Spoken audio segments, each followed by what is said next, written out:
Good evening or good afternoon, members of the press.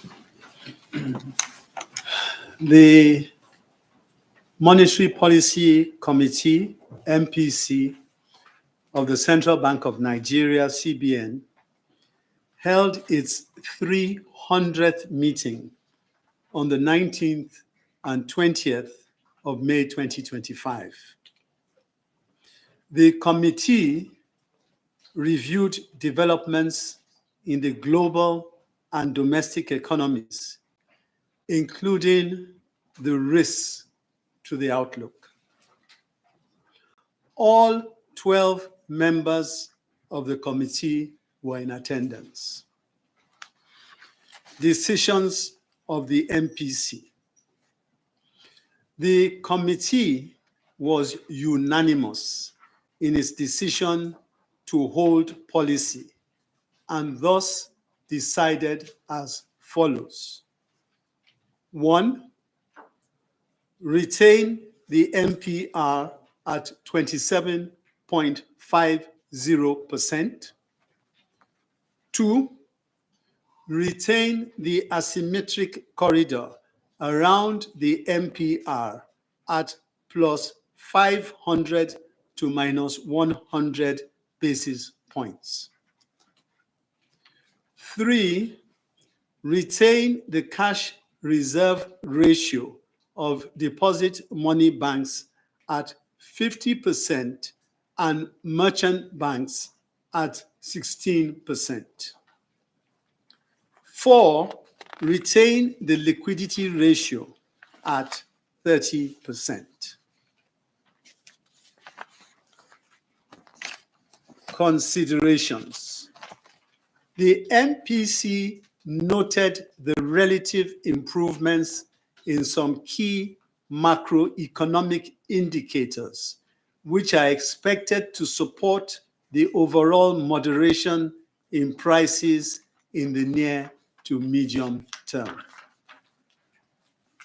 These include the progressive narrowing of the gap between the Nigeria foreign exchange market, NIFEM, and Bureau de Change, BDC windows, the positive balance of payments position, and easing price of PMS. Members also noted with satisfaction the progressive moderation in food inflation and therefore commended the government for implementing measures to increase food supply, as well as stepping up the fight against insecurity, especially in farming communities. The MPC thus encouraged security agencies to sustain the momentum while government provides necessary inputs to farmers to further boost food production. The committee, however, acknowledged underlying inflationary pressures driven largely by high electricity prices, persistent foreign exchange demand pressure, and other legacy structural factors. The MPC noted new policies introduced by the federal government to boost local production, reduce foreign currency demand pressures, and thus lessen the pass-through to domestic prices. Given the relative stability observed in the foreign exchange market, members urged the bank to sustain the implementation of the ongoing reforms to further boost market confidence. The committee also called on the fiscal authority to strengthen current efforts at enhancing foreign exchange earnings, especially from gas, oil, and non-oil exports. The MPC, however, expressed concerns about the recent decline in crude oil prices attributable to increased production by non-OPEC members, as well as uncertainties associated with U.S. trade policy, which present new challenges for fiscal receipts and budget implementation. The committee reaffirmed the continued stability of the banking system following notable improvements in key performance indicators and observed the appreciable progress in the ongoing recapitalization exercise. Members thus called on the bank to sustain its effective oversight of the industry to ensure compliance with regulatory and macroprudential guidelines.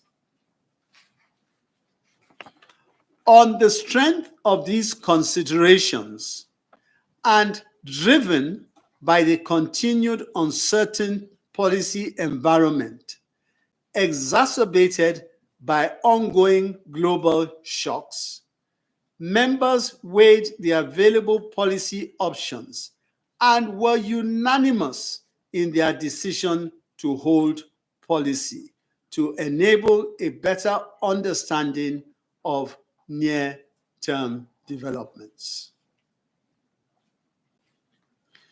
Members reaffirmed their commitment to prioritize policies targeted at anchoring inflation expectations and easing exchange rate pressure. Key developments in the domestic and global economies.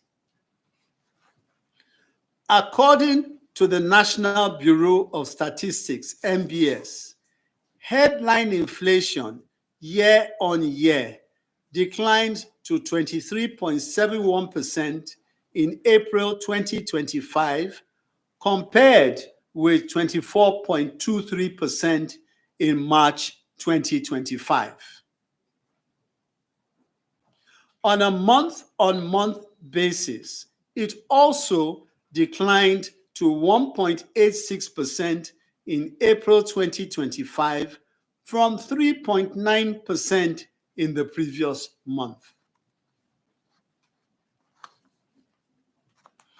Both food and core components contributed to the decline in inflation in the period. Food inflation eased further to 21.26% in April 2025 from 21.79% in the previous period.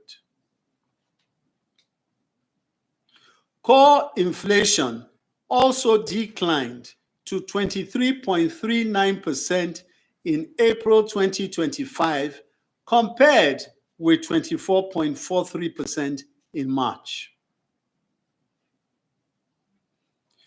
Real GDP year-on-year grew by 3.84% in the fourth quarter of 2024, compared with 3.46% in the preceding quarter. This improvement was driven by both the oil and non-oil sectors, with the services sector being the major contributor. Gross external reserves increased by 2.85% to $38.90 billion as at 16th of May 2025, from $37.82 billion at end of March 2025. This represents an import cover of 7.6 months for goods and services.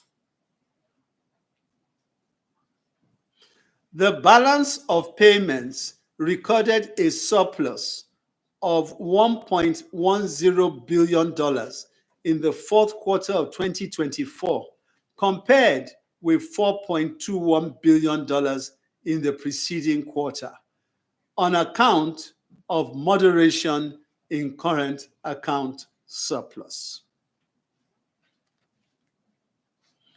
Although global output growth is expected to remain positive despite existing and emerging headwinds, the International Monetary Fund, IMF, downgraded its global growth forecast to 2.8% in 2025 and 3% in 2026, compared with 3.3% in 2024 due to the uncertain policy environment.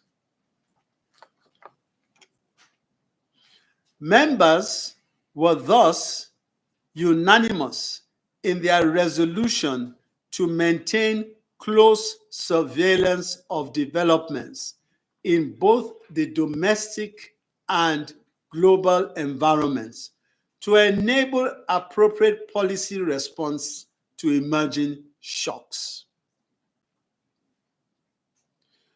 The next meeting of the committee is scheduled to hold on the 21st and 22nd of July 2025. Thank you. Thank you very much, Mr. Governor, sir. That was communique number 157, presented by the chairman of the MPC and the governor of the Central Bank of Nigeria, Mr. Olayemi Kabisu. We now take some questions from members of the press. Please state your name, your email, and ask your question.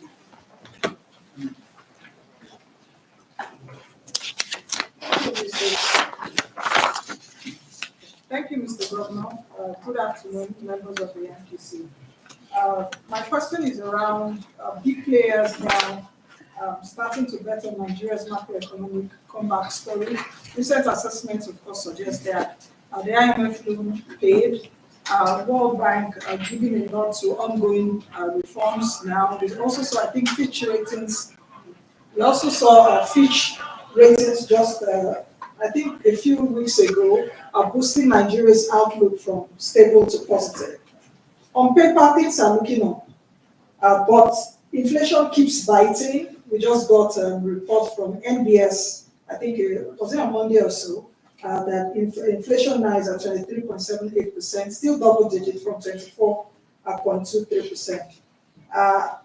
The real question actually is that if the numbers say we're on the right track, it still does not feel that we're on the right track for Nigerians. How do Nigerians interpret this into meaningful impacts? That is my question to you, Mr. Governor, because inflation is still biting, prices are still there. Nigerians are still, it's still hard for many of us living in the country. Thank you, Governor.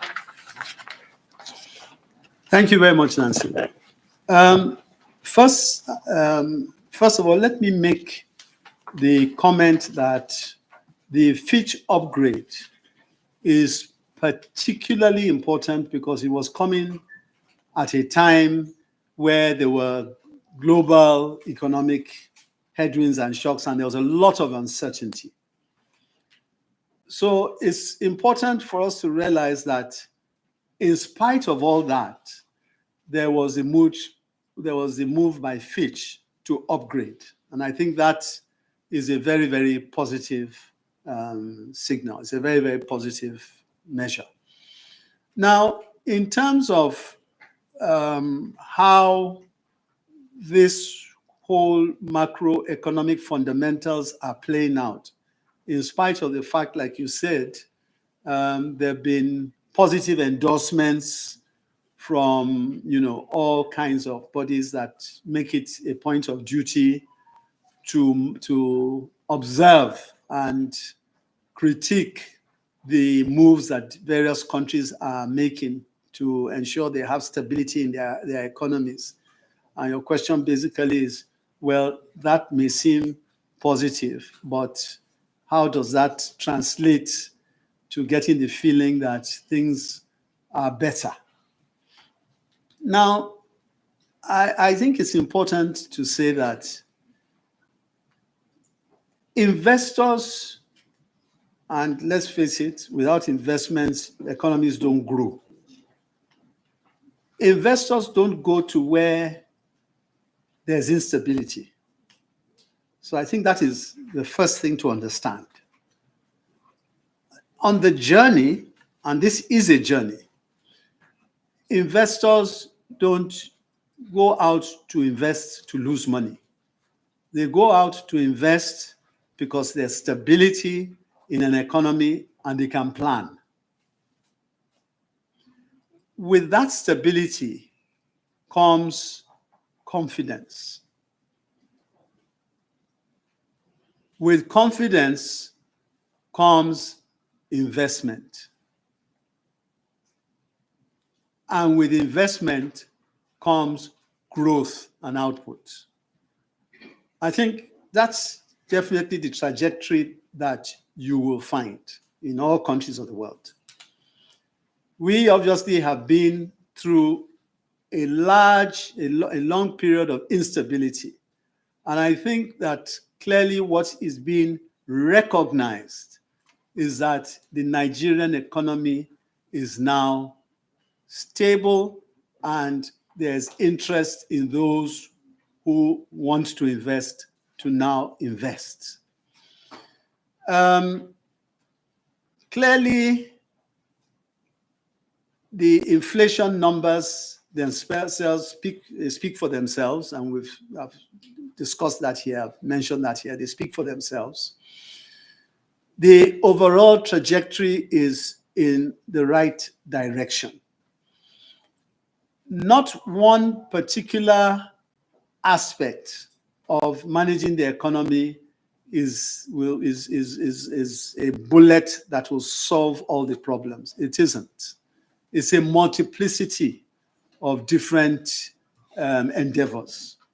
And that is why the combination of the efforts that are being made and are yielding results in terms of stability. And don't forget, the central bank is the custodian of stability in an economy. If you look at the exchange rate, for example, volatility has reduced from over 4% a year ago to less than half of 1% around now. So that's an indication of stability.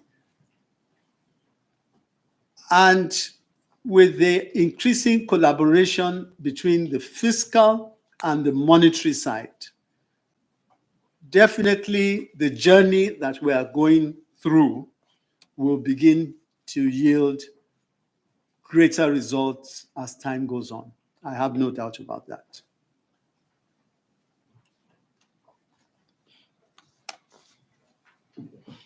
Good afternoon, Mr. Governor.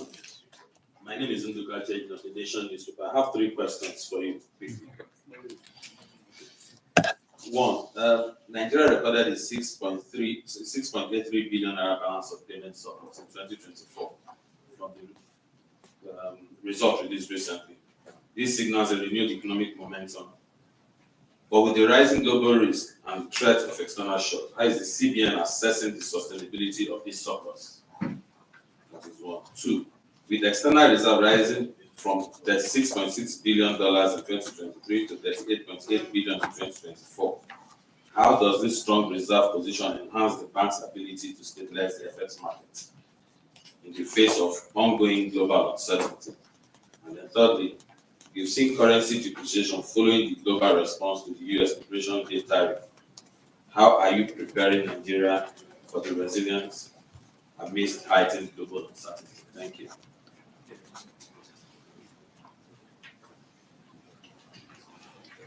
Thank you very much. Well, on the issue of depreciation of the currency, which obviously everybody is always very interested in, the way I will put it is to say that if you look at and make the comparison between Nigeria during the last month or so, month or two, when the whole issue of global tensions got heightened. And let's face it, right now we're in a period of heightened uncertainty. And if you are all observing, you'll find that the various currencies of the world were under attack and were having to defend themselves. You find that relative to other countries, Nigeria came out very well indeed. We were able to ensure that our depreciation was very, very modest and that the stability was pretty much there. And that, in my view, was a reflection of a lot of the measures that we had taken prior to this time to stabilize our economy. I dare say that if those actions had not been taken when they were, the results would have been a lot more disastrous. Well, it would have been not even more, they would have been disastrous for us. They would have been disastrous for us. So it's a good thing that we started these reforms early and that we stayed the course to the point where we built buffers which are able to withstand shocks that come in. And that really sort of dovetails into your issue of reserves. As with our reserves, and here again, it may be necessary to just make a slight digression to re-emphasize what I'm about to say. We published our reserve numbers recently. And if you observe there, our reserve numbers went up from net reserves went up from slightly over 3 billion US to about 23 billion US, which was a quantum leap in our reserve position. Okay.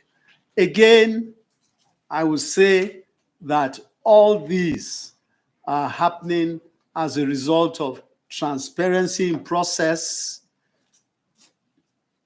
ongoing reforms which are giving confidence to many players in that industry who perhaps had been on the sidelines up to that point in time, and are bringing about the results. And I always say that the numbers speak for themselves. Beyond the gross reserves, which are at 40 billion as at that time, the net reserves have grown quantumly. And that will continue to be, and that will continue the path whereby we will ensure that we have sufficient buffers beyond the IMF 6-month import cover to ensure that we continue to keep our economy in a safe and sound mode. The sustainability of the surplus you talk about, and again, I must comment that in itself speaks volumes, because you have a situation where beyond just oil prices, in fact, if you look at the oil sector itself, you'll find that the importation had gone down with the Dangote refinery and all the other refineries coming up. The demand obviously will go down. The gas exports have, been on an upward trajectory. Now that we have a competitive currency, and it's something that you will hear me talk about over and over and over again.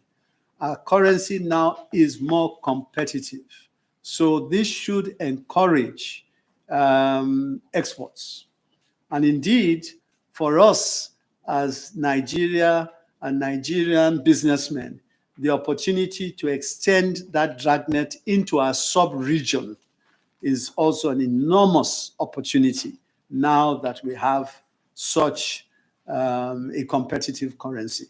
So to answer your question, my belief is that if we continue doing the things we have done up to this point in time that have resulted in a positive surplus, we should be able to, in fact, improve that without too much of a problem.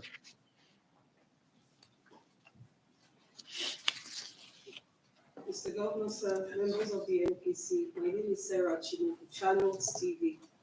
Most recently, we saw you engage with Nigerians in the diaspora, as well as meeting with investors to see how they can invest in the country. And then most people have described this initiative as commendable.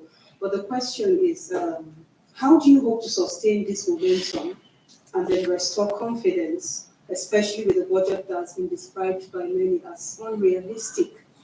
And then the second question is, how can Nigerians and investors trust that the bank won't fall back into the same old habits that damaged credibility in the past? Thank you. Thank you very much, Channels. I won't only take your word for the fact that this happened, but Channels was very well represented at a couple of these fora. So thank you very much for that. Well, first and foremost, let me say that something I've constantly said and will repeat is the fact that we are, at the central bank, we are on a mission to restore confidence and build back trust. We're in a mission to restore confidence and build back trust. And we appreciate the fact that in this journey, we need all stakeholders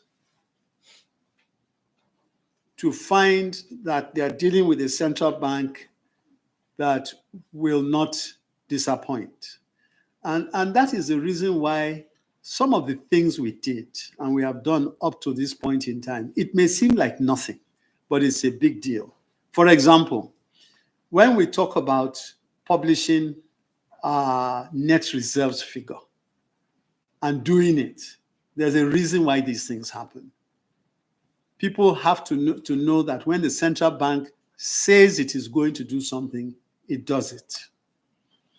We recognize that there's a need to rebuild our institution, the central bank. We recognize that. And I assure you that we are doing everything possible to ensure that that happens. It isn't something that will happen overnight. It's not possible. There are a lot of areas that we literally need to reset completely and start all over again. And we're doing so. But those things do take time. They do take time. But what I want to assure you is that we will be consistent as we have been over the past 18 months. And we believe that once we continue in that direction, we will be successful in building back the trust that has been so badly eroded over a period of time. I'm happy and pleased, I must say, that particularly in the international arena, and you mentioned it, both the IMF and World Bank meetings and the very successful outing that we had in the NASDAQ building in New York, the feedback from those particular engagements have been very positive. And I recall that there was the person that moderated one of these sessions was quoted as saying that they have been covering these activities in Nigeria for so many years. And this is the first time that they have seen so much interest in investors coming to Nigeria that it is no longer a question of should we be there. It is a question of when we will be there.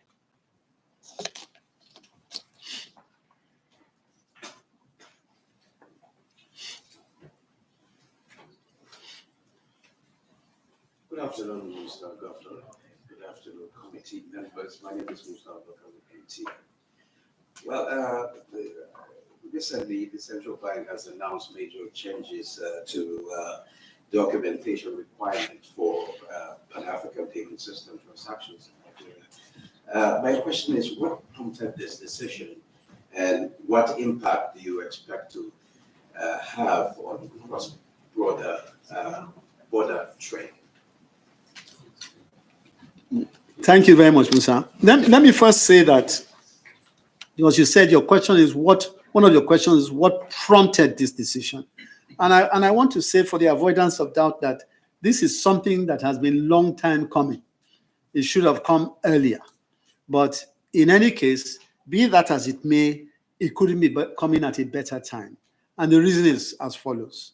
As I had said earlier, we have a relatively more competitive currency.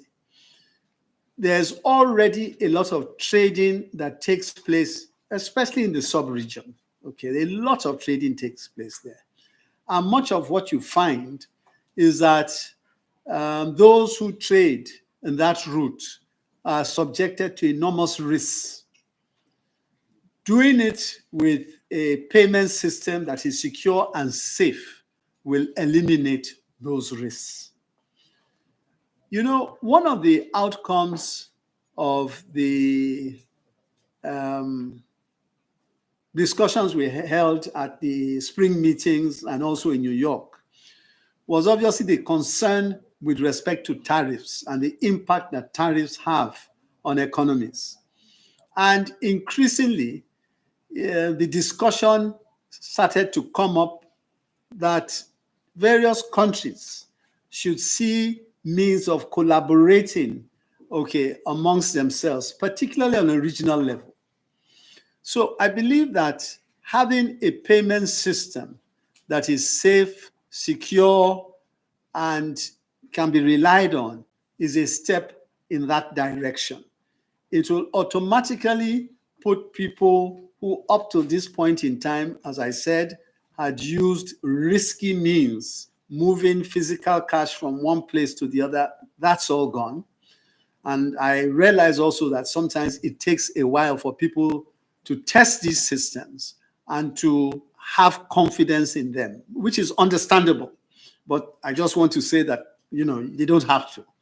Okay, and that if that payment system is well ingrained with the openness of economies, especially now that we know that the risks to global trade have become a lot more uncertain, this could be a means of ensuring that the catalyst for trade in the sub-region is set alight. Good afternoon, Mr. Governor. My name is Isa Abdullah from Remittances. After a long pause, according to many years, the central bank recently publishes annual financial statements. What are the major takes for the public and the financial analysts of this bold gesture?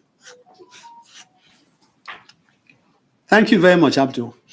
I think the first thing I would say is perhaps talk about what the major takes should not be, because sometimes there's a tendency for people to misunderstand certain things. The central bank is not a commercial bank. And for that reason, I wouldn't want those who are looking at our financials to compare the indices of the central bank with the indices of other banks. I wouldn't want that. And if you think about it, it is for good reason that you typically only have one central bank in any country. You don't have two. It's for good reason. Okay. So I think it is important that in terms of takeaways, one of the first major takeaways is transparency, accountability. We must publish our numbers. That's the law. And so we do. Okay? And so we do. We must publish our numbers. And we did that. So that in itself should give confidence to everybody that the central bank is walking the talk. Those who make it a point of duty to understand the complexities of a central bank and its operations are really free to discuss, to come, to ask questions, and they do. So that is something that we're very, very open to continuous engagement. And as I said, they do. The other thing that is important takeaway is that this should help to validate certain things that we say during the course of the year. Again, the net reserves figure. I recall when it was first published, there were some skeptics who felt, oh, they will only believe it when they see the audited financial statements. Well, so the audited financial statements are there. So as I said, this also helps to validate certain things that go on within the central bank and also to show something we continue to talk about. That is the uncompromising stance that the CBN has taken with respect to the way of travel with respect to orthodox monetary policies. Okay, if we're not employing orthodox monetary policies, you will know. So these are all part of the takeaways, important as it is, but again, as I said, it should give you confidence in the fact that we are walking the talk. If we are supposed to be producing our statements on a regular basis, we are doing so. It gives a better sense for those who dig down into it to have an appreciation of the challenges that this central bank inherited 18 months ago. For example, if you compare the numbers for 2023, you see a huge loss of over 1 trillion naira. And within a year, it had been moderated to about 30 odd billion naira. That, again, as I said, gives an indication of the extent of the challenges that the central bank has been through over the past 18 months or so. Thank you, Mr. Governor, sir. It seems because today I didn't say they are entitled to one question. They've asked several questions in one. I have the last question from Lune Ihega of this day newspapers, Lagos. Another lengthy one, sir. She said, last week, the CBN and NIPS launched the non-resident BBN. That's the platform, which has received positive feedback from Nigerians in diaspora. However, trust remains a major issue, as it still costs more for Africans to send money compared to other regions, and more remittances go towards basic household needs. Yes. Meanwhile, other countries like India have built strong economies around remittances by offering attractive investment products and maintaining trust. Yes. How is the CBN planning to close this trust and product gap? Thank you, sir. Thank you very much. Thank you very much. First and foremost, yes, I agree. There is a trust deficit. I fully agree. And we need to understand where this trust deficit is coming from. Okay. Now, on average, 7% to repatriate money from overseas to Nigeria and to many emerging market economies. Clearly unacceptable. Totally unacceptable. And it is something that I was so concerned about that at the last spring meetings, I actually took it up with the president of the World Bank, and I solicited his cooperation and ideas as to how we can bring this down. One of the areas that is clear to me is what we are starting to do now, which is volume. It's a volume business, really. And I think we're heading in that direction. And I believe, honestly, for those of you who were not there, the recent bold step we have taken with the NRBVN is a game changer. It is really a game changer. It is something that the diasporans have been waiting for. And now that they are going to be able to transact their business from overseas relatively seamlessly, the opportunity for them to invest in the country of their birth is now limitless. And I think it couldn't be coming at a better time for them. It could not be coming at a better time for them. However, that does not bridge the trust deficit you refer to. I think fundamentally, there are certain things that do need to be done to ensure that that trust deficit is bridged. And top of the list, in my view, is KYC. We've got to be able to ensure that we have a strong and very robust system in place that screens those who are coming to use these facilities. And that, in conjunction with NIBS, has already started. To ensure the response has been very good, but care is being taken to ensure that we do not get ourselves into any trouble. And hand in hand with that is the need to get off the FATF list as well. You see, by the time you're doing things like this, those who would send money back are more comfortable. They are more comfortable in embracing the products that are there. You also talk about the product gap. That, I'm happy to announce that we have carried the banking system along with us on this journey. When we decided to focus on the inward remittances, we started first and foremost by reaching out to the IMTOs. And that was a very successful endeavor. In addition to that, we moved on to those individual diasporans who are very successful in various endeavors all over the world. They are very successful all over the world.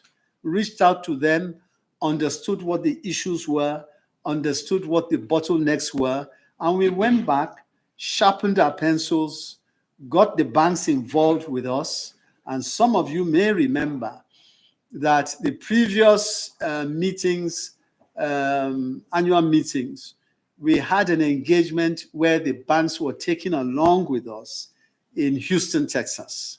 And that, again, was very successful, with the result that the banks are coming up with innovative products to encourage the diasporans out there.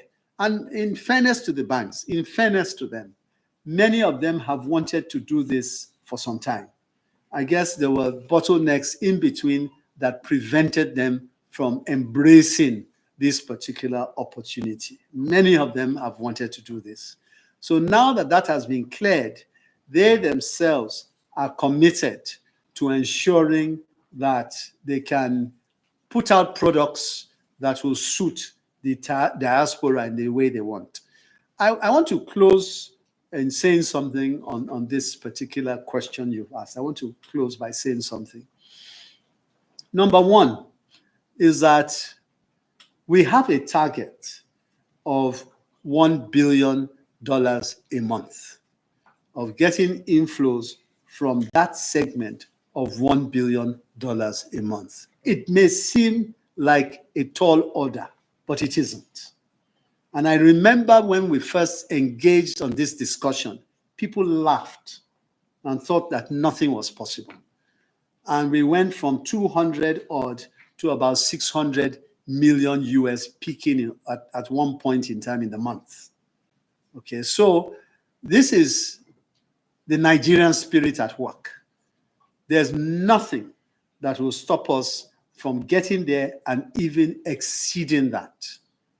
At one point in time, you look at a particular segment where there was nothing, and then you wake up later and you will see so much that has come from pretty much being a bit creative and being conscientious in knowing that this is something that others have done, and you said it earlier there, Pakistan, India, other countries have done it. Why can't we? And then the other thing I want to say that I think is very important, and that is that this is a reflection of what can happen going forward when government gets out of the way and allows the private sector to move forward. And this is basically what we've done. We've acted as a catalyst. We have carried the private sector along with us. We've not said that this is the responsibility of the central bank. It isn't. In the beginning, perhaps we had a larger responsibility, or we took it upon ourselves, let me put it that way, to take a larger responsibility to make this happen. But now that we see the path and all the bottlenecks have been cleared, we have said to the banks, take this over and run with it. If there are any issues that come in the way, come back to us and we will make sure we take care of them for you. It is your job. You will be the ones to get the benefit of it. And of course, all Nigerians ultimately will be happier for it. Thank you. Thank you very much, Mr. Governor, sir. That brings us to the end of this press briefing. Thank you all for coming, and see you in July. Thank you. Thank you. Thank you very much. Thank you. Thank you. Thank you. Thank you. Appreciate it. And this one.